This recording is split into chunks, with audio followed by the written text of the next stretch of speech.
Suasana tegang di Rumah Putih, simbol kuasa dunia yang bersedia untuk mesyuarat penting.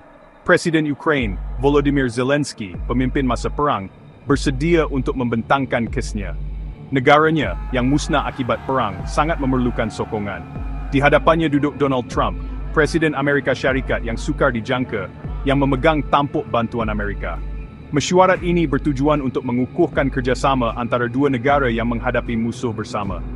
Sebaliknya, ia meletus menjadi perbalahan yang penuh dengan tuduhan, penafian, dan huru-hara diplomatik. Apa yang bermula sebagai mesyuarat rutin dengan cepat, berubah menjadi mimpi ngeri perhubungan awam. Secara tertutup, ketegangan meningkat. Kata-kata berbalas-balasan, tajam dan menuduh. Topeng diplomasi hancur, mendedahkan kemarahan yang membara di bawah permukaan. Dunia menyaksikan dengan terkejut apabila wajah perpaduan yang rapuh berkecai. Pejabat Oval, yang pernah menjadi tempat perjanjian penting, menjadi medan pertempuran kata-kata. Kedua-dua pihak berkeras, enggan mengalah. Taruhannya tinggi, tekanannya sangat kuat. Ketika dunia menahan nafas, mesyuarat itu berakhir bukan dengan jabat tangan tetapi dengan kegagalan yang kuat. Gema yang akan bergema melalui koridor hubungan antara bangsa selama bertahun-tahun akan datang. Donald Trump, yang tidak pernah berselindung, melancarkan tuduhan bertubi-tubi terhadap rakan sejawatnya dari Ukraine. Zelensky, dakwanya, adalah pemimpin yang tidak tahu berterima kasih, buta terhadap kemurahan hati Amerika Syarikat. Suara Trump diselubungi kemarahan, bergema di seluruh bilik. Dia terus menggambarkan Zelensky sebagai diktator, seorang lelaki yang berpaut kepada kuasa melalui cara yang meragukan. Tuduhan itu yang menggemakan propaganda Rusia mendarat seperti bom. Trump, dengan terus terang, menuduh Zelensky sebagai penghalang kepada keamanan. Ukraine, tegasnya, sengaja memanjangkan perang, enggan berunding. Kata-katanya, yang berat dengan implikasi, mencadangkan bahawa Zelensky bertanggung jawab atas pertumpahan darah yang melanda negaranya. Kemarahan Trump, yang didorong oleh persepsinya sendiri tentang konflik itu, melukis gambaran seorang pemimpin Ukraine yang tidak mahu mencari keamanan. Menambah minyak ke api, naib Presiden J.D. Vance turut serta. Vance, yang terkenal dengan kata-katanya yang tajam, menyokong tuduhan Trump tentang sikap tidak berterima kasih.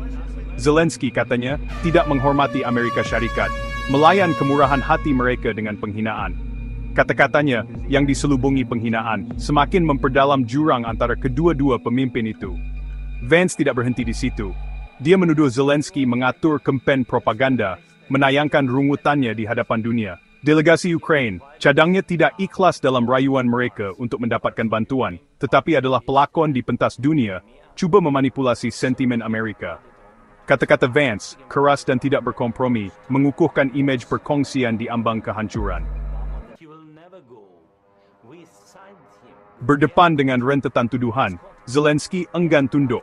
Dia tidak akan tegasnya memohon maaf kerana mengatakan yang benar.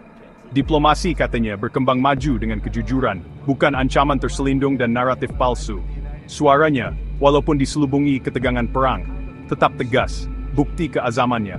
Zelensky, berpegang pada semangat rakyatnya, membalas tuduhan Trump dengan kebenaran yang mudah, keamanan tanpa keselamatan adalah ilusi yang berbahaya. Dia menunjukkan sejarah yang dipenuhi dengan janji-janji yang dimungkiri, gencatan senjata yang hancur oleh pencerobohan yang diperbaharui. Kata-katanya, yang diucapkan dengan berat pengalaman, berfungsi sebagai peringatan keras tentang kerumitan konflik. Dengan penuh maruah, Zelensky mengucapkan terima kasih atas sokongan yang diterima oleh Ukraine.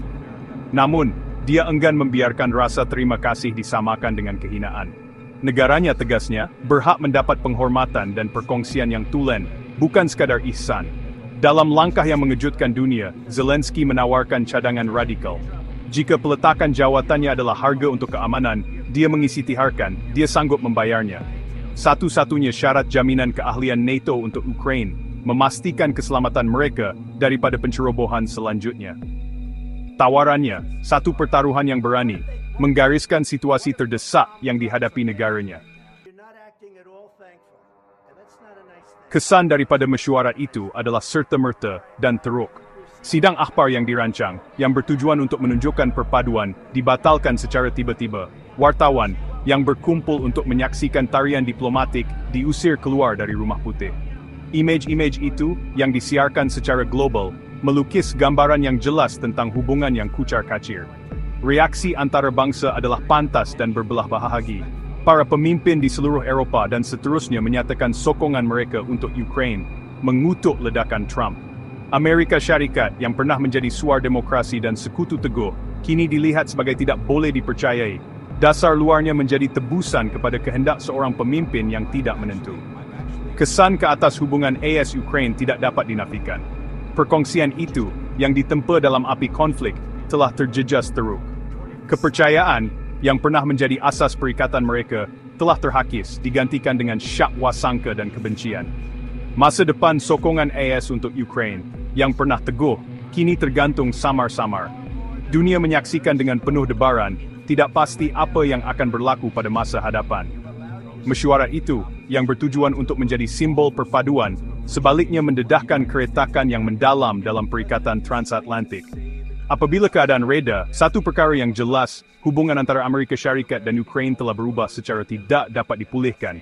Akibatnya, masih belum dapat dilihat.